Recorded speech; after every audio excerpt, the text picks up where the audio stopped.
You're going to be under arrest for capital murder. Excuse me? Capital murder. No. This is Michael Paton, and right here, in this very moment, he realizes the game is over. His secret is out, and he knows he's not going home tonight.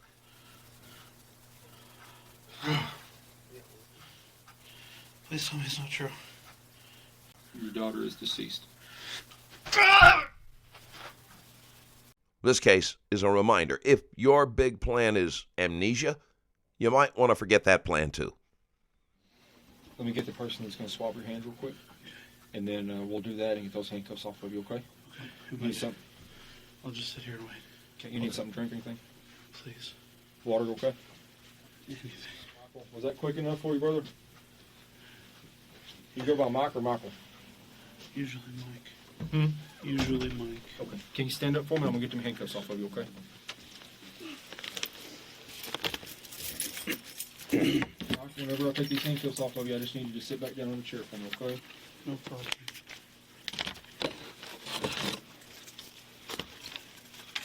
They're not completely off. I'm going to let you sit back down and turn around, and then I'll take them off the front side, okay?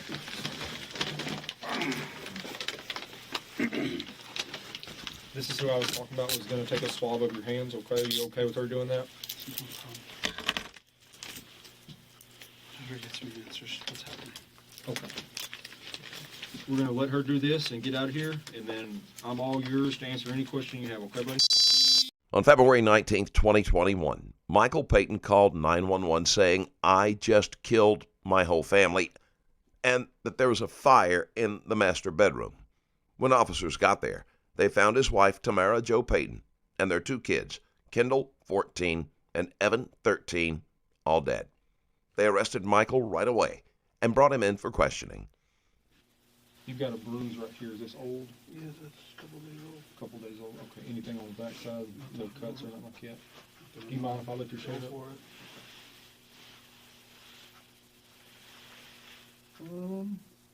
You got a, I can't tell if that's a scratch over here. You got a cat or something at the house? 3 dogs and 3 dogs and a cat? It looks like you got maybe a cat scratch over here on that side. probably the puppy. Puppy? Can I stand for a minute? Yes, sir. Absolutely. Go ahead. I was in that car for a while. You were sitting there for a long time. Give me just a second. Here's your cup of water, Mike. Thank you. Mike, I'm going to go ahead and introduce myself. I haven't met you before. My name's Josh Armstrong, okay? I don't know, do you shake hands? And you know coronavirus is kind of... I don't. We stay at home. We both work remote. Okay. What do you do for a living? Work for Raytheon. Huh? Raytheon. Raytheon. Is that the oil or gas No, or... defense?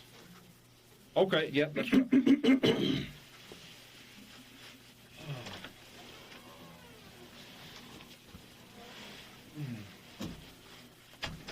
Mike, I told you my name's Josh Armstrong. This is Kyle Peck, okay? We're both with the Atlanta Police Department. You are in the back of that patrol car for a long time. Is your legs okay? They get unasleep? My right one's still trying, but I'm okay. I might stand up every minute. So You can, if you need to stand up, just tell me you need to stand up, okay? I'm going to let you read this at the same time I read it, okay? It says you have the right to remain silent, not make any statement at all. Anything you say can and will be used against you at your trial. You have the right to terminate this interview at any time. Do you understand each of these rights, Mike? I understand that you're arrested, but yeah, I understand this. Okay. Well, we can answer any questions you have here in just a minute, okay? And you said you do understand your rights? Okay, and with your rights in mind, you want to speak with me now? I don't believe what happened. I don't know if I need a lawyer. I don't know. That's a complete personal decision on yours, Mike. I just need to make sure that you do understand your rights, and then if you want a lawyer, you can let me know and we can get you one. And obviously, I think you've got some questions that you were trying to ask me a minute ago. I do, but I don't want to be arrested. So I feel like I need somebody to help me with what's going on, because I don't have any idea what's going on. Well, to be perfectly honest with you, neither one of us have an idea of what's going on right now either, because we haven't spoke with you yet, if that makes sense. It does. So we really don't know we don't know what's going on. I think our hope was that you would help us figure out what's going on as much as us help you figure out what's going on. Tried, but I don't know what happened. You sound really short of breath. Do you have asthma or medical condition or anything, or are you No, just tired, or I'm stressed out. just really stressed? I don't know what's happening. I just want to clarify before I ask you any questions or you ask me any questions. You said you did understand your rights. You do want to speak with me, correct? Here's a subtle tactic of reframing hesitation as cooperation.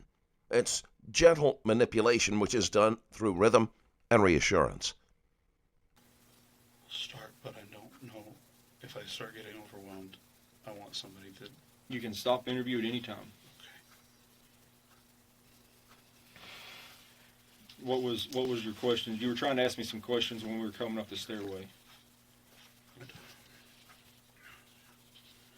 I don't know what's happening. I don't remember what happened. I remember working this afternoon. What do you do for Raytheon? Configurations. So basically, I make sure everything's right before it gets released. Certain drawings or documents or whatever. I really don't know what Raytheon does. What is it? Defense, missiles, aerospace. So are you still employed? Is Raytheon is a private contractor? It's contracted through the government? Contracts and stuff, yeah. Okay. Mainly government contracts. What is it that you do for them? The configuration stuff. I run a meeting every month with the Navy. I check all the drawings for my programs. Make sure everything's right. I make sure that the markings are correct so that we're protected government-wide, like, copyright and all that fun stuff. Is it like classified type of stuff, or?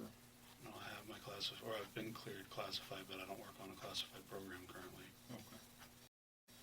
Forgive me, I don't know much about. No, I wasn't in the military. So I don't know much about. I'm still learning. How did you get in? Were you in the military? Is that how you got into that, or? I got into it later after I got my degree. Is that something anybody can do, or like, do you need some kind of, what's the degree in? My degree is engineering physics. Okay, so that's why that's the physics part of it, I guess. Not necessarily for what I do right now, but I can use it for stuff. I understand electronics and schematics and stuff. I don't understand any electronics or schematics. Were you in the military at all? I was in the Marine Corps. And how long were you there? 6 years. 6 years? Did you get deployed at all? I got injured on prep for deployment, so I didn't go. I hurt my ankle. Bad, or? Sprained it real bad, enough that it would have delayed me past shipping out, so I didn't deploy. In the Marine Corps. Communications tech. Okay. So I fixed the radios. You got a pretty impressive background between the Marine Corps and then the Raytheon stuff. Try. Right now it sounds like small talk, just a guy chatting about his job, his routine, his life, a few questions about work, and before you know it, they're walking you straight into your own story.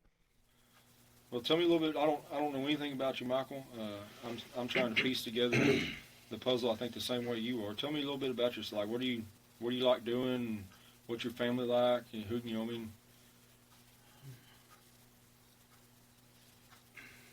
My wife and I have been together since I was 19 and she was 18. I have 2 kids. She's a nurse. Her daughter's a swimmer. Pretty good. Son's high-functioning autistic, but he manages some days.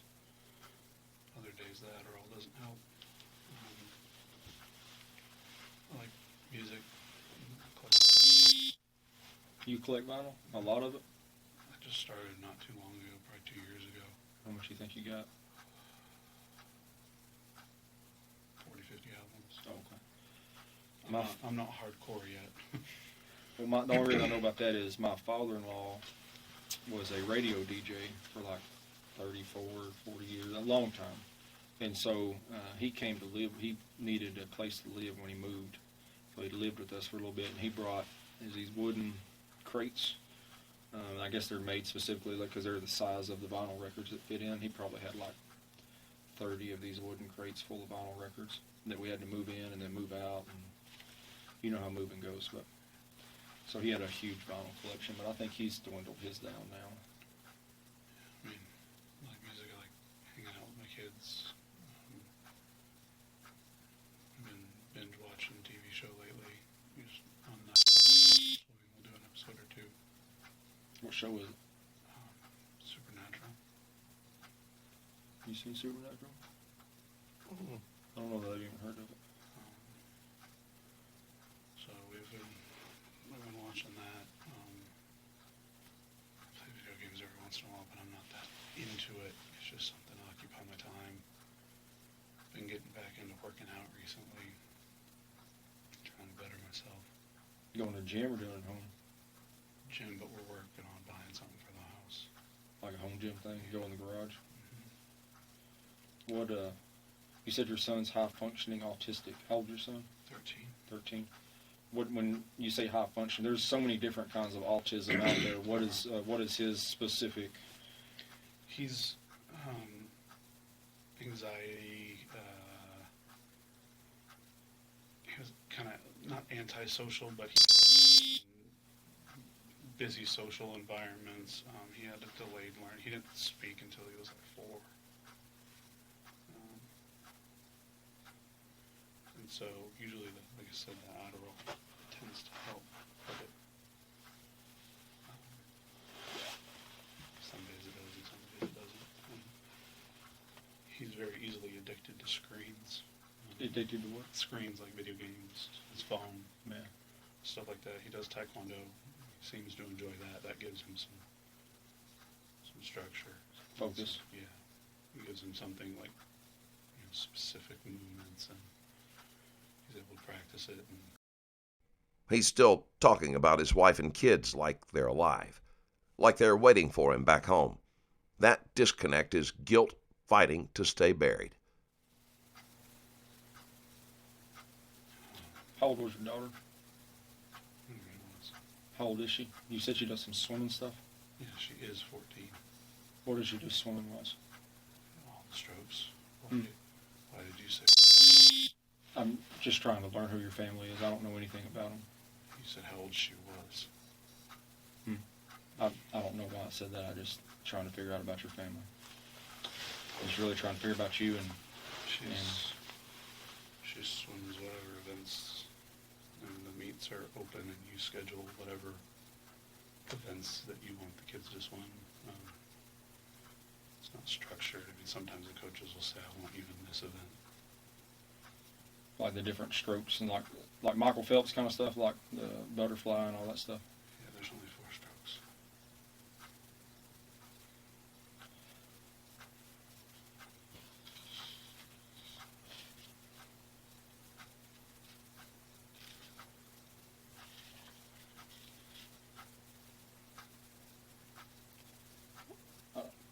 Why do you think we're here today? I'm confused on why we are here.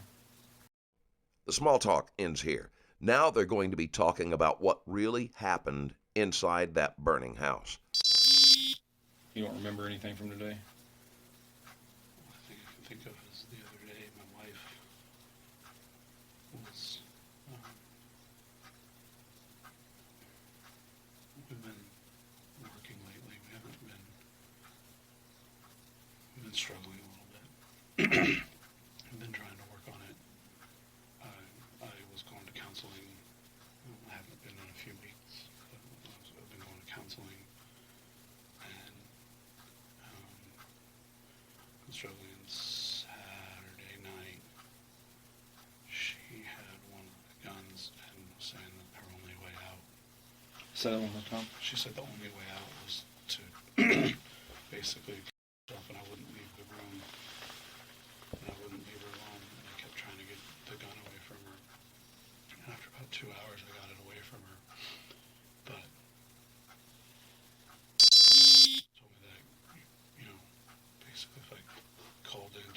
her some help. They'd take her nursing license away.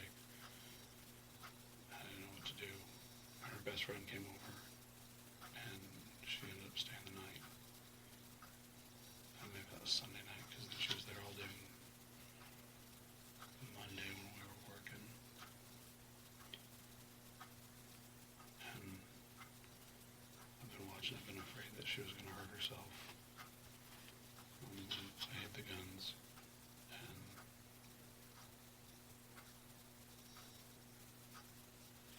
I don't know. Who's her best friend? Her name's Heather. She worked with her, or a high school friend? Or? They're friends from like middle school. Detectives had expanded their circle and interviewed Tamara's closest friends, Heather and Gina. And through those conversations, a disturbing emotional pattern began to form.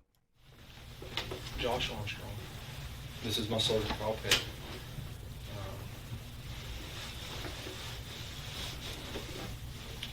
Has your mother told you any details, or you looked on social media? Just that he shot him. I thought your mother said. Or is that like Facebook said? That's what my mom said. I haven't been. I saw one article that had nothing on it, and that was after I found out. Since then, I haven't been on social media or looked at anything. This is going to be a hard conversation because I know we are best friends, but I just want to make sure that you do also know the facts as well as you giving me the facts. Okay.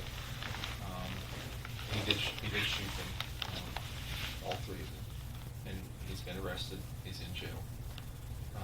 But there's things that he said when I spoke with him that made me want to speak with you.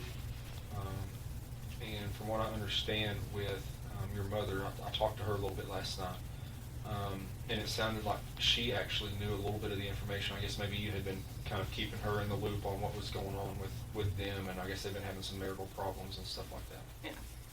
Okay. I'm just going to kind of let you talk and just talk about them, their family, what's going on with them. I found out around October. She finally told me that they were having issues and that she'd been unhappy for years. But it wasn't until last year that she realized that she was at the point of no return, like there was no saving it. And the reason she hadn't left earlier is because she wanted to make sure that he would be mentally able to manage on his own when she wasn't there. That way he could still be a functioning dad to the kids, because he was always a great dad. When you say mentally able, what does that mean? Like, so that no self-harm. Okay, so She was more worried about him harming himself than anything. Did he have a history of that, or? No. Or just the concern of her? Just the concern that she felt that would be something that he might do. The relationship between Tamara and Michael wasn't normal by any stretch. Both struggled with self-harm, and together it was like two storms colliding. So she was worried about his mental state. He's always been a good dad. Has there been any history of violence or anything violently? Other than what I don't know what he did while he was in the Marine Corps, because that's not something that he really ever talked about. I know she may have known some of it, but like violence at home. Okay. Anything that you know or saw that was like would scare you or concern you, or this is just like complete? Just when some of the things that she would tell me, like how he cornered her in the closet the other night and was going on for 4 hours about how they can fix their marriage and make it work, and cornered her in the closet. Yeah, she didn't. She didn't say he touched her physically or anything. Just wouldn't let her get away from him to not have the conversation and give her the space. Okay, so it's been an active argument about he wants to work the marriage out and she doesn't. Mm-hmm. Okay. When was this? That was a Tuesday, I think. When is the last time you saw her in person? It was Wednesday. This Wednesday? This What past happened Wednesday. then? Everything seemed fine. I got there late Tuesday night, and her and I he slept on the couch, her and I slept in the master bedroom. And in the morning, all three of us even had like friendly conversation. We're joking about the cat lawyer memes,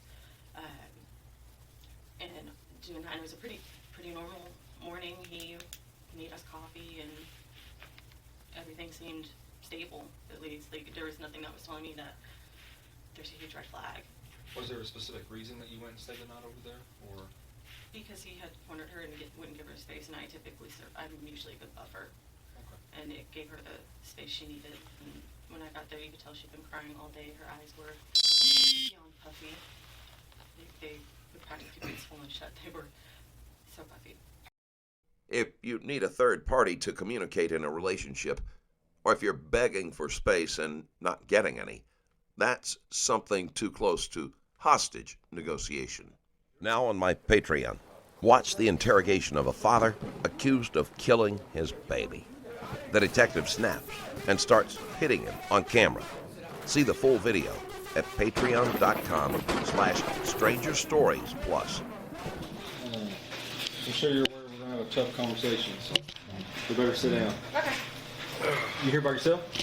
My friend is in her room. It's like a little apartment in here. Yeah. Is this a hotel or an apartment or Hotel. I guess it's both. They have some. long-term stay stuff? Yeah. It's nice. Okay. Got your own bedroom, washer, dryer, whole kitchen. You can live here. My name's Josh Armstrong. Do you mind if we record this? Yeah. My name's Josh Armstrong. This is Kyle Fish. Okay. We're both with the police department. Have you talked with Heather since she talked to us? No. Okay. We didn't know anything about you until we was talking with Heather and was like, man, we should have had her just come up here with you if y'all were together. But Yeah. Obviously, Tamara's been killed. I mean, there's no easy way to put that. I know. I'm like, oh God. How long have you known Tamara? A few months. A few months. Yeah. Is this a new relationship between y'all, or? Yeah, I haven't actually met her in person. Okay. It's been on online type of thing. How did y'all become acquaintances with each other? and such? So, we're all part of, I don't know if you're familiar with Kik. Heather told me a little bit about Kik, but I've never used it. Okay, so it's like a WhatsApp, like a social media type of chat thing. And there's a lot of like groups. So my friend added me to like, it's a first responders, healthcare professionals type group thing where like cops, firefighters, nurses, like all of us kind of just like bitch and like say different things and just chat. And she was in the group that I was added to. And that's how me and her met. And, you know, we started chatting and we became kind of really good friends. And I was planning on coming here a few months ago. So, you know, I told her when I'm in the area, let's meet up. And, you know, she was down for that. And then that's how I met Heather, too.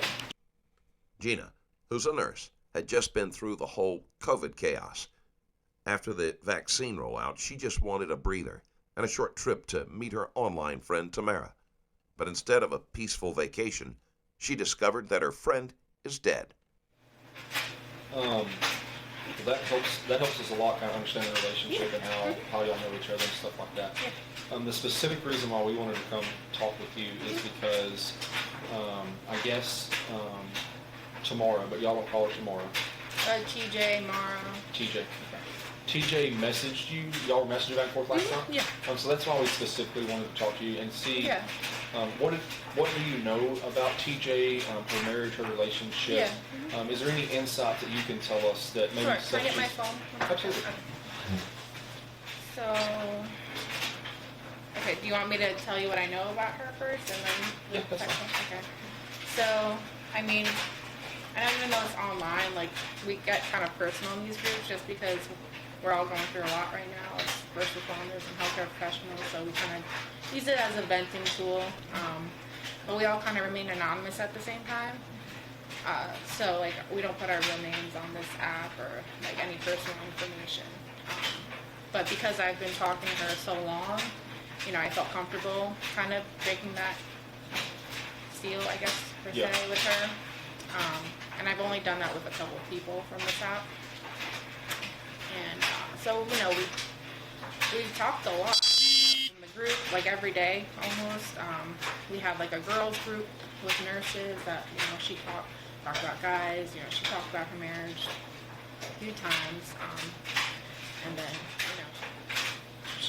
she mentioned that she was just really very unhappy. It's been, because I'm also going through a divorce, so we kind of like connected over that. And she said, she didn't feel like she could leave yet, but she needs to. She's miserable, unhappy. The kids, they've been together since they were 18, she said. But she said he's very controlling. She said that, I think this was a while ago, she did mention about him at some point getting physical, I want to say, but she didn't say exactly what, but that's kind of what she insinuated, and that's when I told her, you need to get this out, but, it just seemed like she just couldn't leave, and that this was going on for, a long time. I don't even know anything else about her husband, I don't even know his name, but from what she talks about him, she was just, unhappy. Tamara wasn't happy in her marriage, and there was a reason for that, a specific, painful one.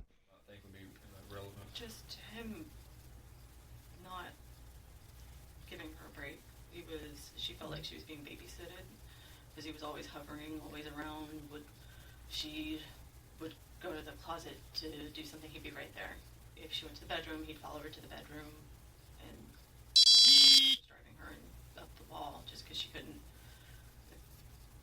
I guess the best way to equate it is it's like having a toddler follow you around to the bathroom. You can't even go pee by yourself.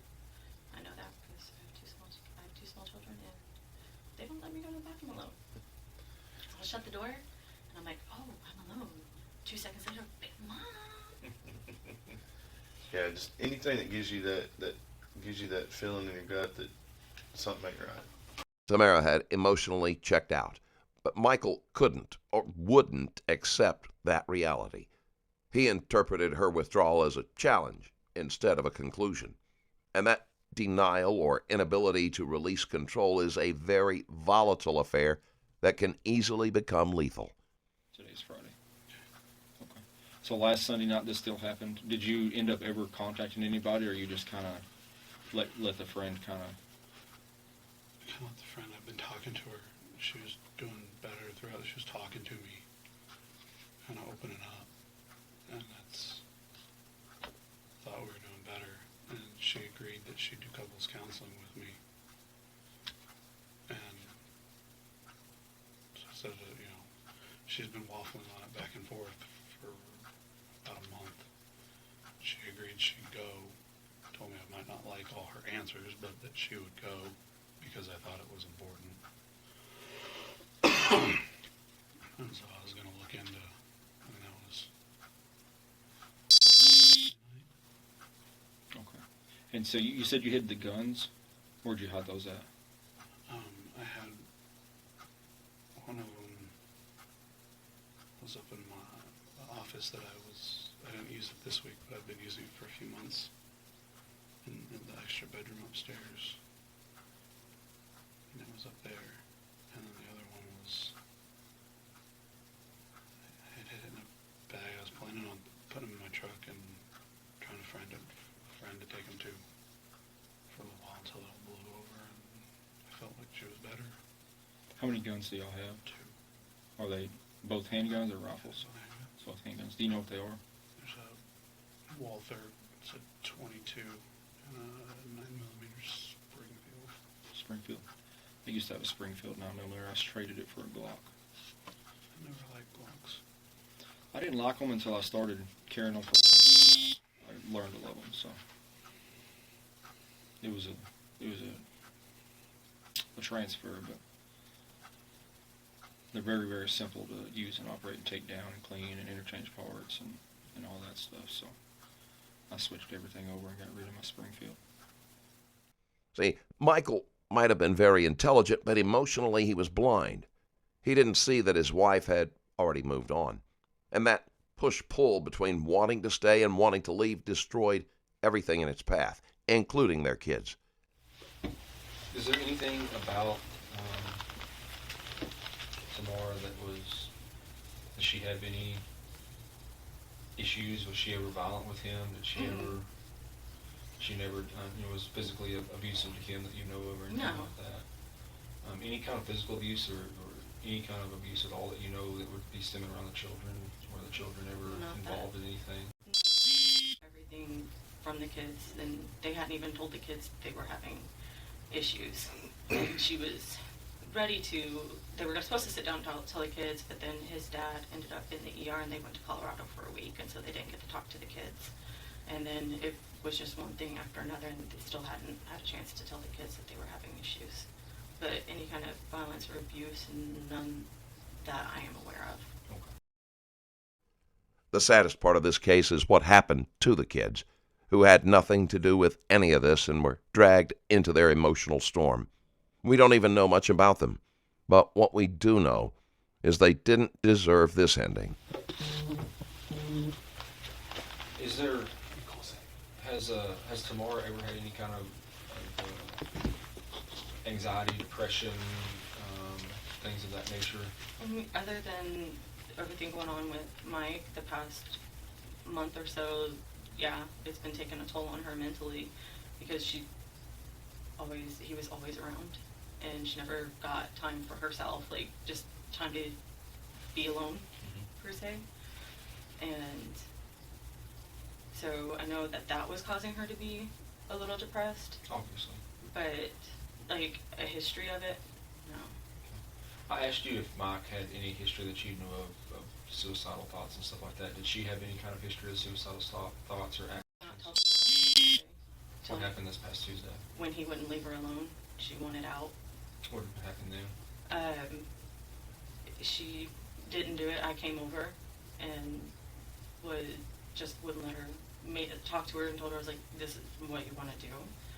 I was like, you have Can two you give reasons me, upstairs. and I know it's hard, but can you tell me all of the details that you know about that specific event? Just that he cornered her, and when she was texting me, it was the texts that were like, I think it's actual text.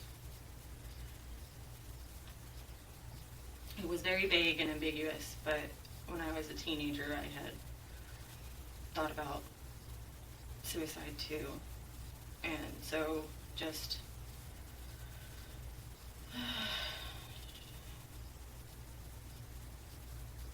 she said there's only one way out. She says she's going to end it for good, and she says it's the only way. She's like, and she kept saying, she's like, I'm sorry, it's the only way. I can't live like this. I want it to be over. It will be over soon. Only one step. He won't let me go. No, and then I told her I was coming over. She said, no, it's not safe to drive. And then I told her that I was coming. She kept saying, she said, Heather, I'm okay. It will be okay. It's the only way. And then I told her that I told her I was coming over. When y'all saw each other in person, when you got there, did she go into detail about the event at all? About any of that? Just like he was going on and on, same thing about trying to make it work, that she needs to put the effort into making it work, and just things that, same conversations they've been having, is just a barrage of it. Did he tell you anything that happened? Did he speak to you at all? Not about anything that happened. When you got there, where was she at? She was in the bedroom, in the bed. Laying down? She was sitting up. Okay. Anything about her? Did she say how she was going to try to kill herself or anything, or was it just kind of vague text? Just that he took the gun away, so I would assume. That she had a gun? Yeah. Is that in one of the deals that you sent me in screenshot? Mm-mm. It was verbal conversation when I was there. So she told you that she had a gun? No, just that Mike took it. Mike took it. To you, did that mean she actually had a gun in her hand and he took it out of her hand? I don't know. I didn't ask specifically. Okay. Anything about what Mike did with the gun? I don't know. Do you know how many guns they have in that house? 2. 2? Do you know what they are? She's told me Told you then or previously? previously what they were. Okay. Rifles or handguns? Both of them. Both are handguns. Okay. Do you know where they normally kept those guns at? closet, but I'm not 100% sure. It's not something I went looking for. You want some in detail I spoke about? Okay.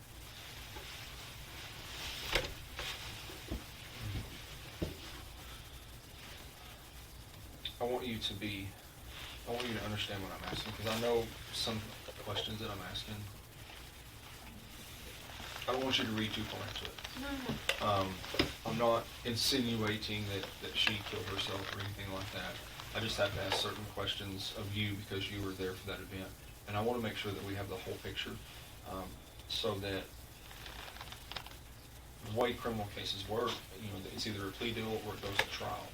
And if this ends up in a trial, then I want all of our ducks in a row. I don't want anything behind the defense table that we don't know about previously. Yeah.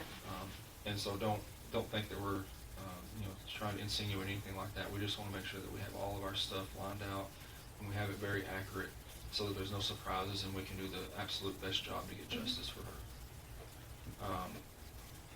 Is there any details about that incident that she said about the gun, having the gun, going to use the gun, pointing the gun, anything at all other than Mike took the gun? Just that he took it. Okay.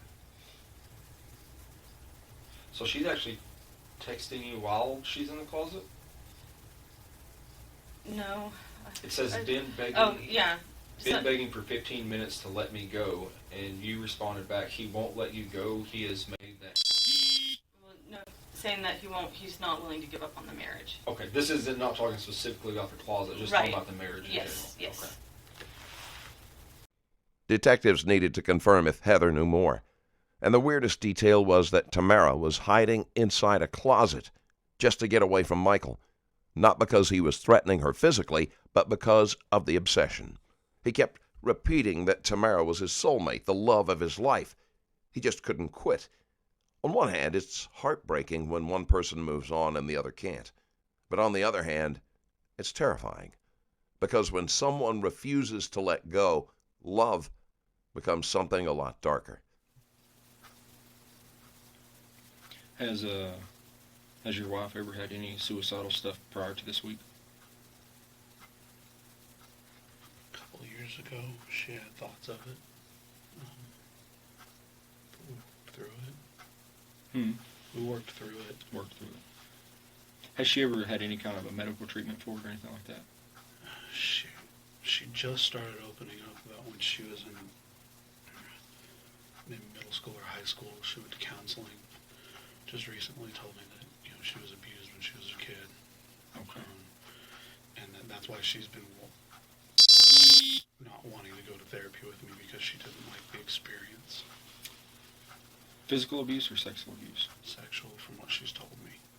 Do you know who it was that done it to her, like a family or boyfriend? I think it was friends of her dad and Okay. maybe her stepdad. Oh. So She told me about one, including when she was living with her dad in Michigan. There was the neighbor.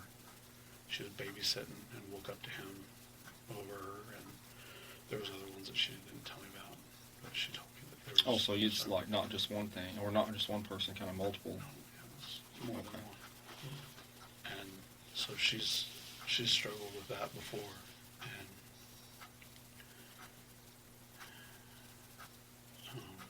so, like I said, we worked through it, and I've been trying to work through the issues that we've been having, that I was having.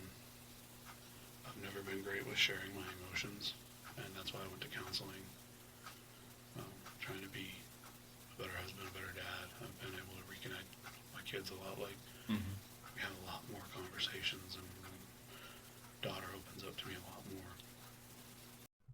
It's always a good effort trying to be better for someone, but self-improvement means nothing when the other person just needs space. It's crucial in any relationship, especially one that's emotionally charged. Without it, even good intentions can feel like control. So that was another thing she did tell me. Yeah, I mean, she did say, this is just so long ago that I don't remember specifics, but I do remember her saying at some point she felt like a little intimidated by him, like insinuated that he might physically do something, and that's when I told her, like, you need to get out, you know, this, that.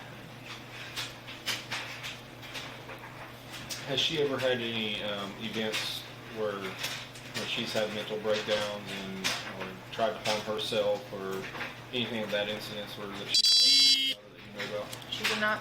I know Heather told me this morning about, you know, last week, but she never told me anything about wanting to harm herself or anyone else.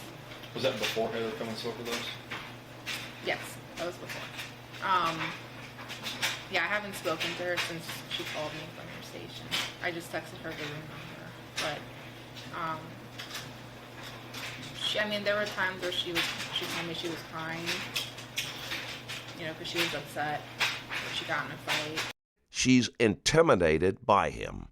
That word intimidated says everything. It's not necessarily the fear of violence. It can even be fear of presence, of unpredictability, and of someone who loves you in a way that suffocates. Had she told you anything about like, were they trying to, what were their plans? Were they trying to work it out? Were they going to split up? Were they trying to divide assets? What was their... She said, she didn't say it, she said she's been trying for years. They were trying to work things out for years, and she just can't do it anymore. Like, exactly like that, she pretty much said. And that, you know, she's just been trying to leave, sort of thing, but he, like, kind of guilt trips her. But that, like, she hasn't been in love with him for, like, at least a year. Yeah. Do you know a specific time frame where has she told him, like, hey, the marriage is over, or is he still under the impression they were trying to work things out? She made it sound like she told him multiple times that, you know, she's not happy, that she wants out. I guess last night when she texted me, she said, I told him I'm done. I thought that meant I'm done with work, because she was doing a lot of work yesterday because she was catching up since, you know, she lost power for a little bit. So I didn't really think anything of it, but Heather told me that she said no, she told him that she's done with the marriage, because I guess she told Heather something similar, and, you know, she knows her better. So I was like, oh, I didn't realize that.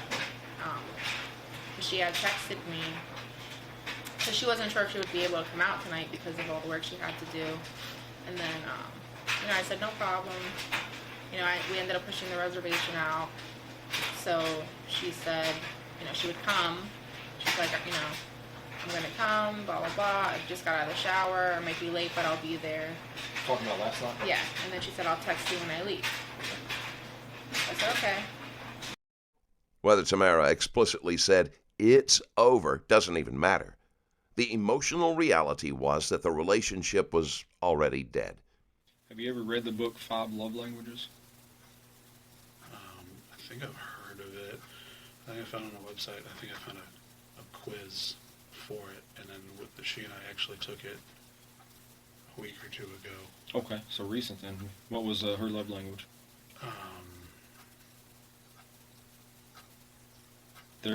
I'm trying to remember the 5 of them. There's affirmation was words one. of affirmation. Yeah. Gifting wasn't high, but it was higher than mine. Receiving gifts. Yeah, good gifting. The one where you do things for, like you clean the house. Huh? Act of service. Okay, that I feel like active service and affirmation were her high. Were her highest. Were her high too. And then, of course, the intimate side of it. You know, that's most men, but. We never really had a problem with that. In 17 years, we never really had a problem there. Me and my wife had a friend of ours give us that book, and we read it, and it kind of puts things in perspective, like, because you're raised a certain way by your parents, and she's raised a certain way by her parents, and, you know, I mean, you kind of got to understand this is how this person thinks or perceives or whatever, so it really helped us because my wife's grandmother always bought her gifts.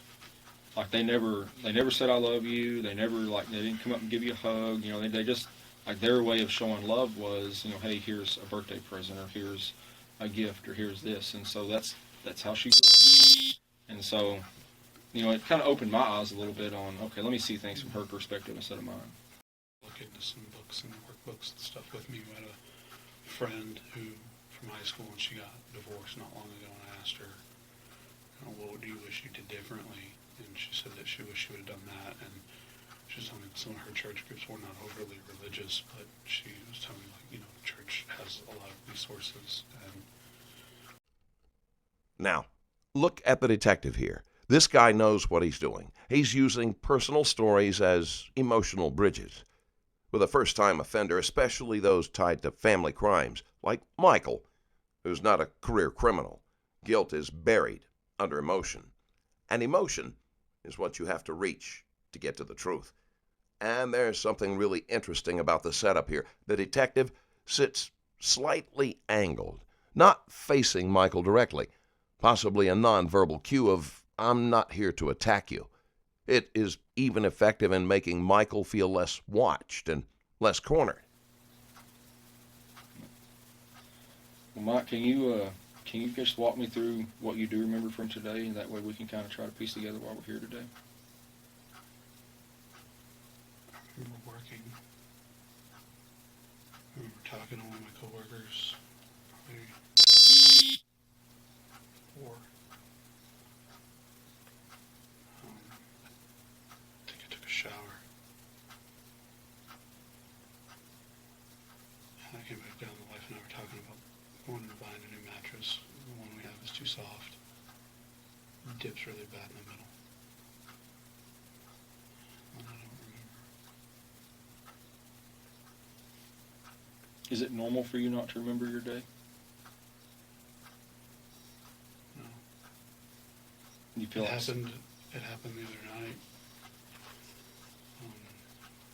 When her best friend came over, I was still awake. It was, I don't know what time it was. You'd be surprised how many people suddenly forget everything once they're in an interrogation room. But statistically, amnesia as a legal defense works in less than 1% of violent crime cases. So if you're planning to go with the I don't remember strategy, you can also go ahead and forget about winning. And they had passed out in the bed, and I didn't want to intrude or anything, so I set up the couch. Before I lay down on the couch, passed out, and my wife actually came out to just check on me, and she found me on the floor. what happened? I don't know, I passed out, I don't know. I was tired. I remember standing there thinking, okay, get on the couch, and then I woke up on my back in the middle of the floor.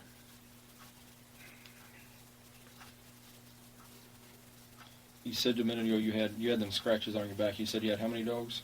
3. 3 dogs? What kind of dogs are they? 2 pugs and a bulldog. 2 pugs and a bulldog? They all stay inside? Mm-hmm. The pain? It's a lot of dogs in one house. Yes. Obviously, I can't tell you all the details about the case. I understand. But if you do have specific questions, if I can't answer them, I'll just tell you I can't answer them. But I'll answer everything that I can. If there's anything that I can answer for you, I don't know if I'm ready yet. then that's perfectly fine. And questions like that you're probably talking about, I probably wouldn't answer anyways. Not at this point. I do have 3 dogs and a cat. So the house was set on fire. I did read that. It didn't say anything about the extent of it. The house, the one room in the house burnt pretty good, and there was a lot of smoke. I believe that the smoke killed all the animals. I can tell you that the 3 dogs and the cat we found them, Okay. and they were deceased.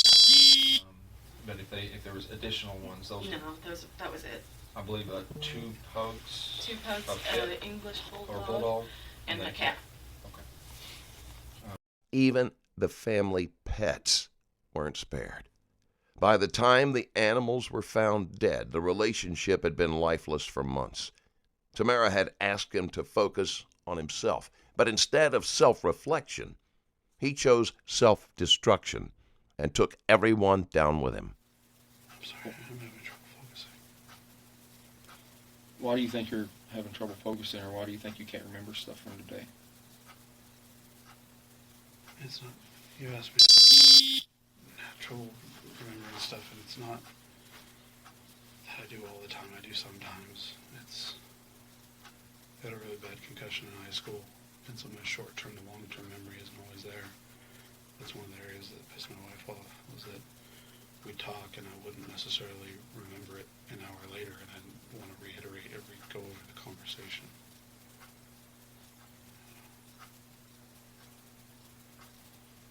I just want you to kind of think real hard and try to go chronological throughout your day today, from the time you woke up and what happened, what you did, what you ate, what you did for breakfast, and what you did for lunch, and what you did for work, and just kind of see if maybe you can piece together, what happened today and why we can't remember it.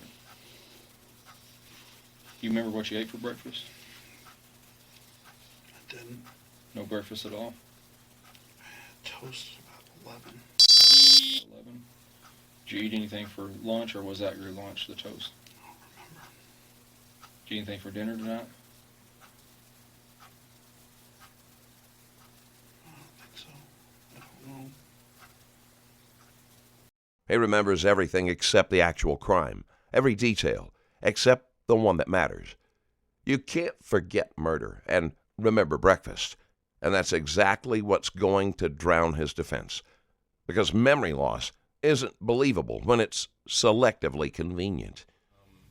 Does he have any medical conditions or anything that you know about? Not that I know of. Anything that was physical, mental? He may have PTSD from the military, maybe? What would make you think that? I don't. Long time. I know he's lost friends out there, and I think he was in Afghanistan for a little bit. It's been a long, long, long time since I've thought about his military career. Okay. Does he have any kind of mental problems? Like, is he smart, intellectual? Yeah, he's very smart. Very smart. Has he ever had any problems remembering things? Any problems not recalling events, or Not that I'm aware of. no mental lapses, no hospital stays due to depression or No. stuff like that? No, I'm aware of, and I've been around. He's been around since I was 17. Since you were 17? Mm-hmm. And how old are you now? 34. No, I'm not supposed to ask that. I'll be 35 this year. Well, I wouldn't have guessed it. Is y'all ever had a conversation and 5 seconds later you're having the same conversation because you didn't remember you just had it? Not with me particularly. Okay, when you say that? Just how he would go on and on. Like, she would tell him, and he just would pretty much ignore it and just keep going. Okay. When it was talking with her.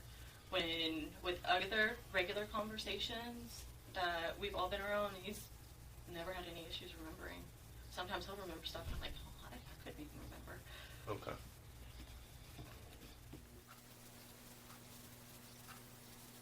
I need to talk to somebody. I can't remember, and I don't know what to do. Do you remember the police coming to your house this evening? I remember being on the sidewalk on my face. Okay. Mike, look at me. Yeah, look at me, brother. I'm going to be honest with you. Can you be honest with me? You called 911 tonight? You called 911? And you told the dispatcher that you wanted to kill yourself. Do you know why you would tell them that you wanted to kill yourself? In the last 10 years, there's been 3 times that I wanted to kill myself. If I'd said that tonight, if you want me to be honest with you. In the last 10 years, you've wanted to kill yourself 3 different times? There's 3 moments. 3 moments? And I never did it. What are those 3 moments?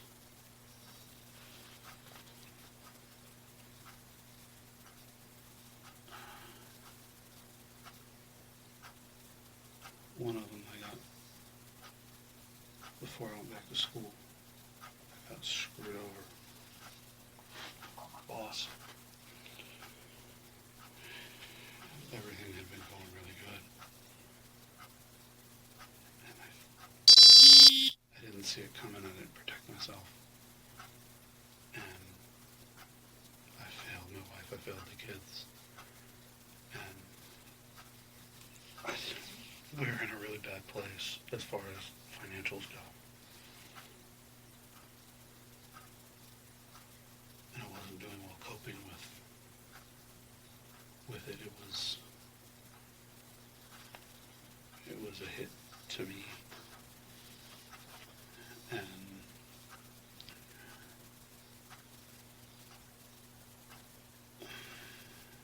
there had been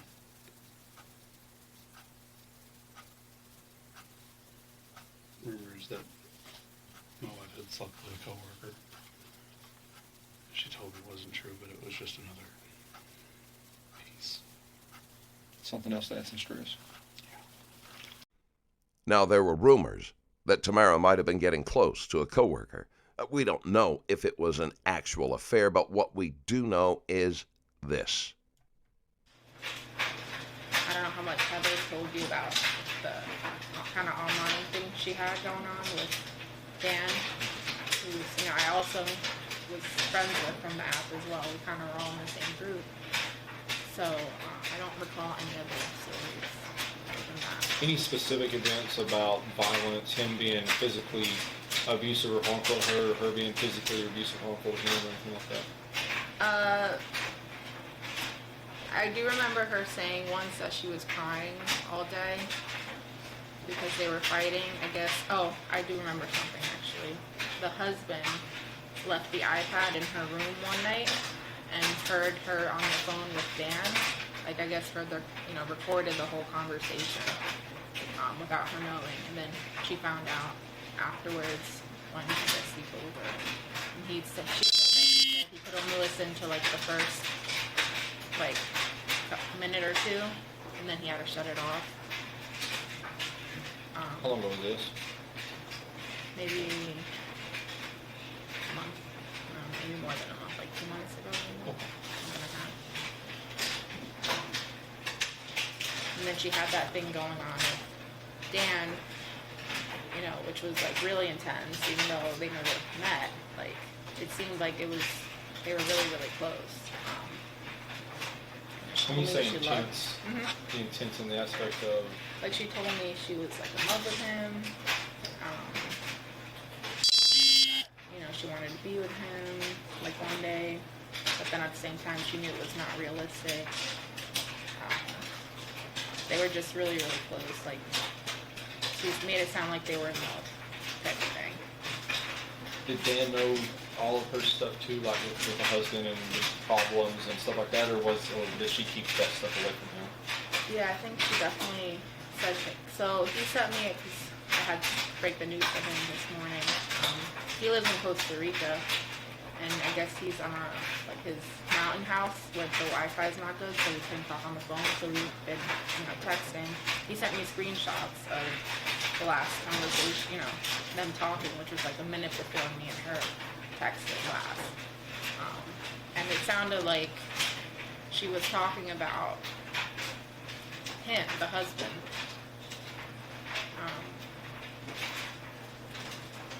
He just got out of the shower. He said, "Ooh, fun." Then she said, "I told Mike," which I'm assuming that's her husband, "I'm done. I'm staying with Gina tonight." She asked if she could, you know, stay over. He goes, "Oh, what happened?" She said, "I can't do this anymore. My mental health can't handle him coming." And then it got cut off. It says A, and I don't know. And then, did he do something? Oh, he did. And that's all him trying to message her. Could that have been what triggered him? The idea that she'd moved on while he was still holding on? That is a realistic possibility. When you said that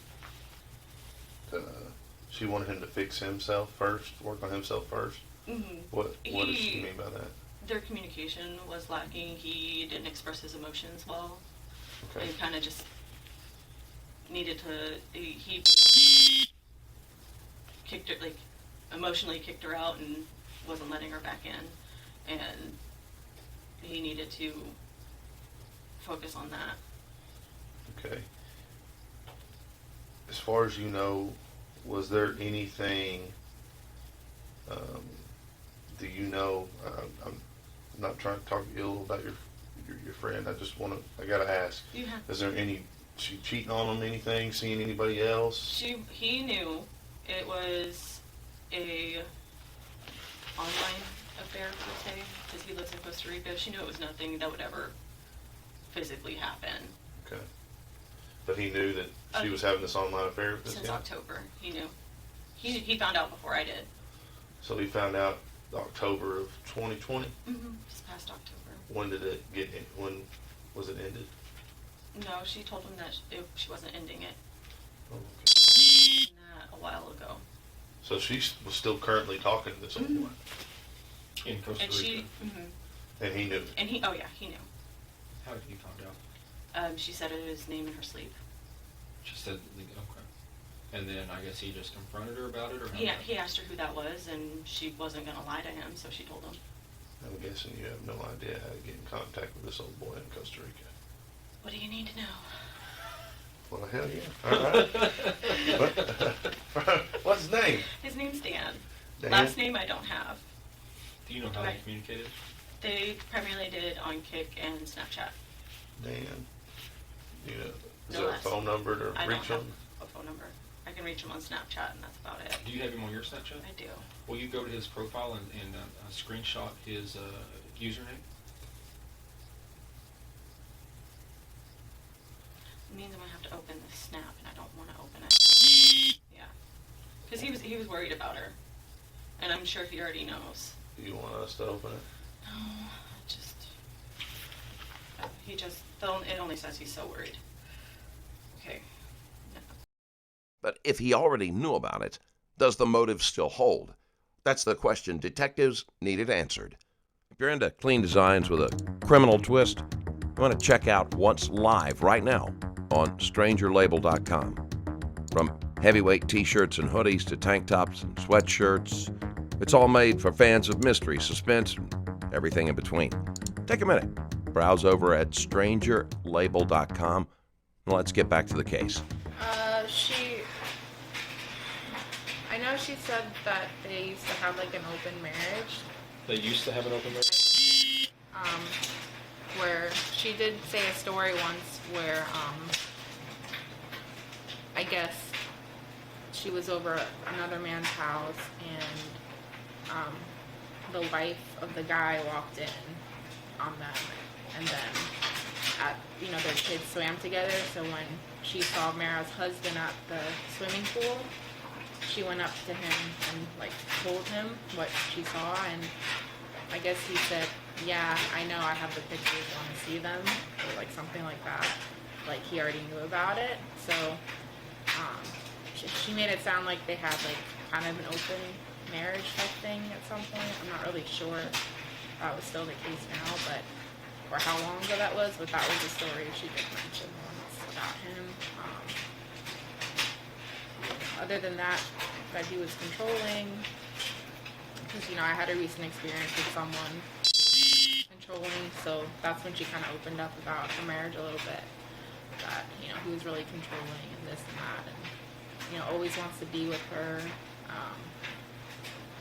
makes her feel guilty when she wants to do things for herself, that type of thing.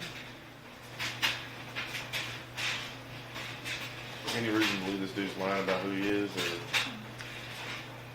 anything sketchy about him? No, I don't think so. His name is actually Jose. Jose? Yeah, which he told me he didn't share with Mara. I don't know why. I guess he was embarrassed because he wanted to sound like more white, he said. So he changed his name to Dan. When did he tell you this? Like a month ago, maybe. 'Cause- Have you shared that more? no, I didn't, because I didn't feel like it was my place. Okay. So his name is really Jose. Yeah. Jose, it's like Dan, otherwise I'll forget that.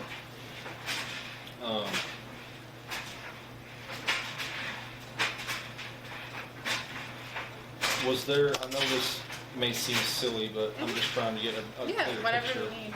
And was there a sexual relationship between the two of them? Like, were they Yes. phone sexting and sending pictures Yes. and you know, sex talk and all that stuff? Yes.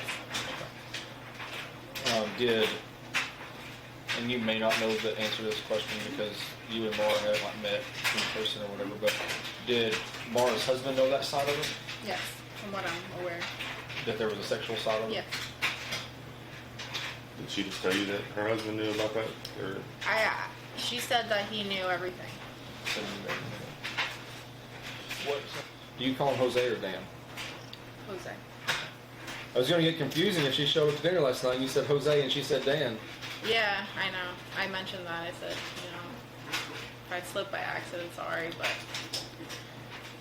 I mean, I felt kind of weird, to be honest, that she didn't know his real name, but yeah, especially if it's this. I mean, This involved. yeah. Involved intimacy kind of thing. He was really weird even about telling me, but I'm the type of person, like, if I'm going to give you my Snapchat name or something, like, I need to know your real name. And I knew his real name wasn't Dan. Like, he was born in Costa Rica, you know. But I insisted. I said, you have to tell me your real name. And then he finally, told me. Like, it took him a little bit, and he was very, like, uncomfortable about it. Is Dan just a friend to you and Heather, or is he like more flirty and stuff like that with y'all too? I mean, he's flirty, but me and him are friends. Anything ever cross the line past friends? No. I mean, he tried to, a while ago, but I was with someone, and, I just kind of turned him down. But A while ago, like while he was involved with. This is before they were kind of like seriously talking. I didn't even know about her. This was when I was here in Dallas. I'd met someone that I ended up being with. Was when he messaged me, kind of flirting and this and that, and that's when I told him, and sorry, I'm trying to figure out my train of thought. And then he said, I'd rather have you as a friend than nothing. That sort of thing. The reason I'm asking is, does Jose only have Mara in this online relationship thing, or has Jose got multiple women the same way? Does that make sense? Yeah, no. I'm trying to say this. Before, he did have a lot of different type of online relationships. I guess because of COVID, he was having difficulty dating or whatever, so he kind of just wanted to stick to the online thing. And he did have a bunch of women he was talking to, but then at some point decided that they wanted to be serious, I guess, and that's when he kind of cut everyone else off. Okay. So you feel that he was solely focused on Mara? Yeah, because even in the groups that we were in, everyone knew that they were kind of an item. Like he was very open about it in the groups with other people. If you'll send those emails real quick, Yeah. I'll make sure they come through. So they needed to check the other man, Dan. They had to, because in investigations like this, nothing can be assumed. Because if there was any chance someone else was involved, they had to rule it out before drawing conclusions. Why were you wanting to hurt yourself today? I don't know. I want to help you, Mike, but you've got to remember. I've been trying to jar my memory, walk through my day. That's what I was doing the whole time I was in the back of that car.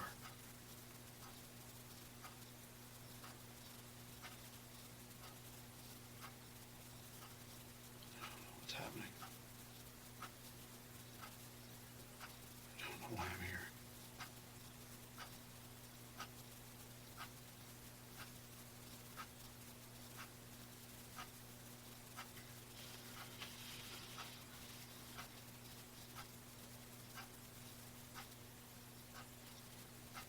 Do you remember any details from today, like other than like what she ate? You know, did your wife work from home today too, or she go into? She always does. Huh?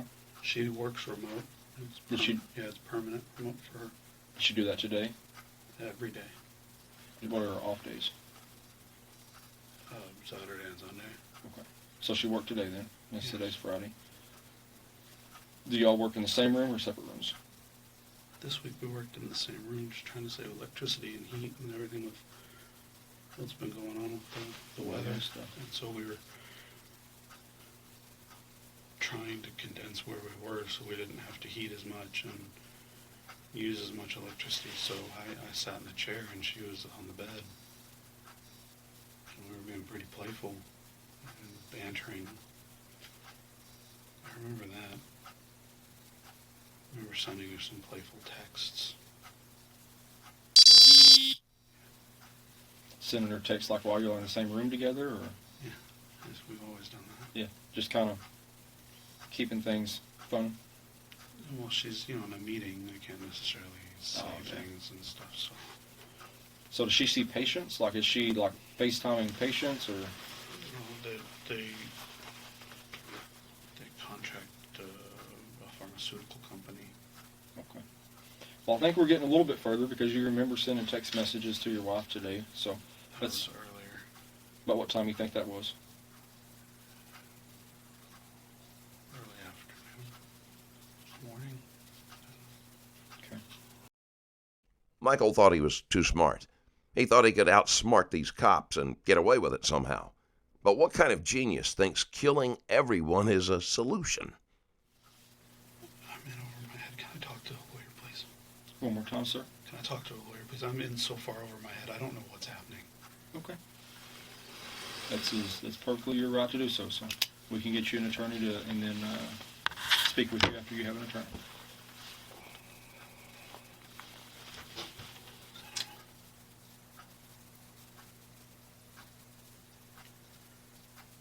Getting confused Okay. by your questions. I'm sorry. You're perfectly fine. You are going to be under arrest, okay? And you're going to be taken over to the Collin County Jail.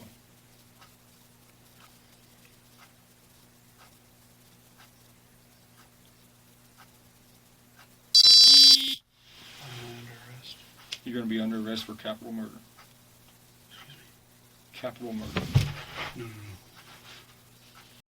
This is the most overdramatic realization I have ever seen. Especially bizarre since Michael himself called 911 admitting he shot his wife. So his "did I do it" moments kind of rings hollow. You caught me a minute ago whenever I used past tense instead of present tense.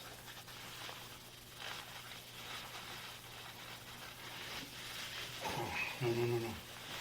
We're not hurt them.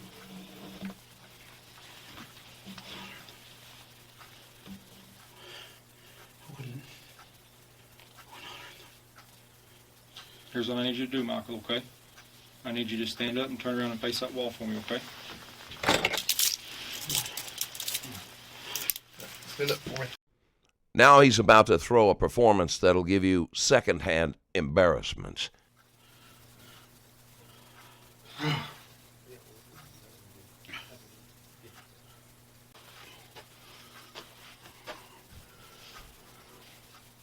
This is the fakest nervous breakdown you'll ever witness. No, please. Mike, don't fall down on me. If you're going to do it like that, sit down in the chair.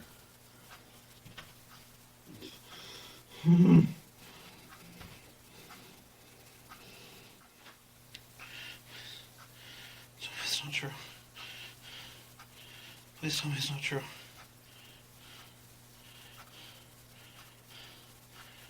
Please. Are you talking to me or yourself? Please tell me it's not true.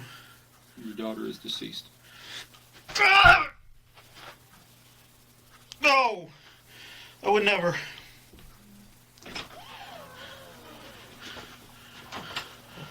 They good to go? Yeah, come on. In November 2022, he pleaded guilty to capital murder for killing his wife, Tamara Jo Paton, and their children, Kendall and Evan. On December 1st, 2022, he was sentenced to life in prison without the possibility of parole. Thanks again for watching. Don't forget to like the video. And if you want to support the channel even more, there's a Patreon link in the description below. Stay safe, and I'll see you in the next video.